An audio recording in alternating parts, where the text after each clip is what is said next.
A discourse has arisen regarding the Prevention of Terrorism Act amid several issues on possible constitutional amendments and preparations for an election.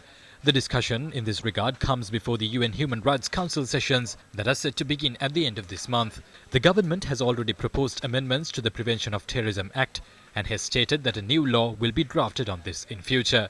Meanwhile, several suspects detained under the Prevention of Terrorism Act were released on bail in the last few days. 9 detainees who were ordered to be released on bail by the Colombo Chief Magistrates Court are, however, still being held in custody as they failed to meet the bail conditions. The Eravur Tourist Justice Court today ordered to release former suspects on bail after they were detained at the Batticaloa prison under the Prevention of Terrorism Act.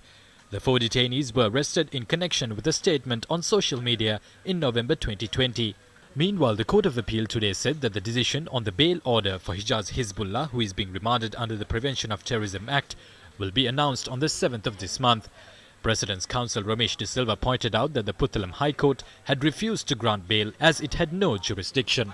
Therefore, he requested the appeal court to grant bail to his client as it has the power to do so. Additional Solicitor General Ruhanta Abe Surya informed the court today that the Attorney General would not object to the bail application. Meanwhile, the permanent representative of the United Nations to Sri Lanka, Hannah Singer, had visited the northern region of the country and met with several political parties.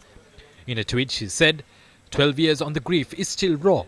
Families of the disappeared have a right to know what happened to their loved ones and to demand accountability. She added that, quote-unquote, they have a need for closure, healing and redress. Their struggle for truth and justice must be accompanied by social support.